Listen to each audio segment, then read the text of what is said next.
So this is it. We're in one of the greenest pockets of São Paulo, just a few blocks from Ibirapuera Park. And this house just sits there, so naturally, among the trees. Walking up to the entrance, you immediately notice how it has this quiet, timeless presence. Doesn't scream for attention, but the quality is everywhere. Moving closer, the white brickwork gives it such a tactile quality. It feels solid, but incredibly light at the same time. I love this circular window detail. It's like a little lens looking out to the street, breaking up the geometry of the facade. The way the windows and door are framed is so deliberate. Everything feels perfectly in proportion with the original structure of the house. Looking at it head-on, that canopy over the main entrance creates such a sharp shadow line. It really defines the arrival point. The texture of the wood on the shutters is beautiful. It's that perfect warmth against the white painted brick. Taking a step back, you can see the whole composition. It's a very honest house. No unnecessary fuss, just great materials. The front door is slightly ajar here, and you get a hint of that transition from the street into a much softer, private world. Coming around to the back, the whole vibe shifts. This wooden deck and the lounge area turn the backyard into an actual outdoor room. It's the kind of space where you just want to sit and stay. The wood feels so organic underfoot. The landscaping is lush. Seeing those tropical greens against the white brick creates such a crisp, refreshing contrast. It's all about socialization here. You've got these different pockets of green and seating that make the patio feel like the heart of the home. Inside, there's this great moment where a built-in bench sits under a massive window. You're indoors, but you're staring right back at that garden. Then the living room opens up.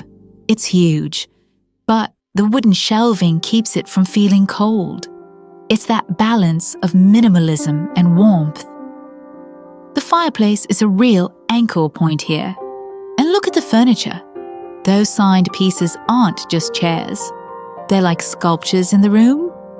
From this angle, you see how fluid the layout is. The light just bounces off the floor and travels through the entire ground floor.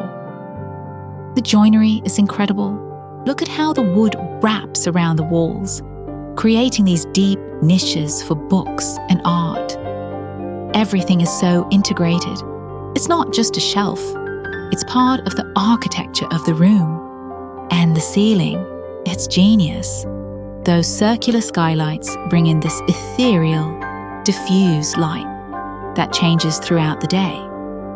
Even the way the light hits the floor through those circles feels like a piece of art in itself. The rhythm of the lights and the skylights above really guides your eye through the space. Moving into the TV room, the palette softens even more. It's all off-white and very calm, perfect for winding down. The detail in here is just as refined. It feels tucked away, private, but still connected to the rest of the house. Then we hit the gourmet area. This island is massive. It's clearly designed for someone who loves to host. The stools are a great touch. You can imagine friends hanging out here while someone's cooking. These retractable panels are a game changer. You can completely open the space up or tuck the kitchen away when you need to. The kitchen itself is so sleek. It feels technical, but still very much a part of the home's aesthetic. From here, you're looking straight out to the back garden. That indoor-outdoor flow is just seamless. In the dining area, that connection to the garden continues. It's so bright. You barely need any artificial light during the day. The way the dining space links the living area and the garden makes it feel like the pivot point of the whole house. I love this little detail, the gold wall lamp against the white brick. It's a tiny bit of jewelry for the room. The dining table feels very grounded. It's a simple space, but the quality of light makes it feel special. One last look at the dining room. You can see how the textures of the wall and floor just work together perfectly. And then there's this staircase. It's completely organic, almost like it was carved out of the space itself. The white railing is so fluid, like a ribbon, creating this beautiful contrast against the warmth of the wooden treads. Upstairs, the ceiling transitions to wood. It immediately makes the atmosphere feel more intimate and cozy. This is the game room. It's got that same sophisticated feel, but it's clearly a place for fun and relaxation. The exposed beams on the ceiling give it so much character. It feels a bit like a modern loft up here. The storage is so cleverly hidden. These built-in wardrobes just disappear into the walls, keeping everything clutter-free. Into the primary suite now. It's a total sanctuary. Large windows, lots of light, and very quiet textures. The view from the bed is just green. It's like living in a treehouse in the middle of São Paulo. Even the smallest details in the bedroom feel considered.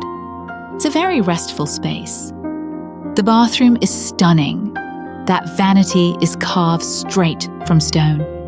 It feels very permanent and luxurious. Then you have the stone tub.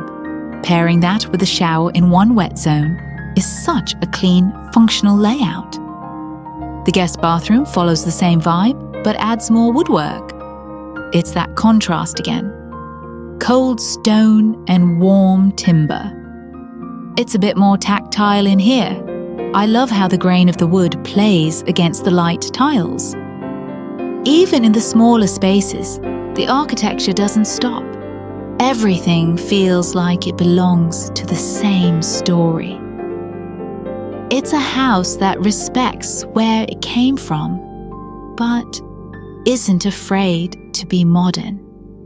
It just feels right. I want to know what you think. Which part of this renovation surprised you the most? Comment down below. I'd love to hear your thoughts.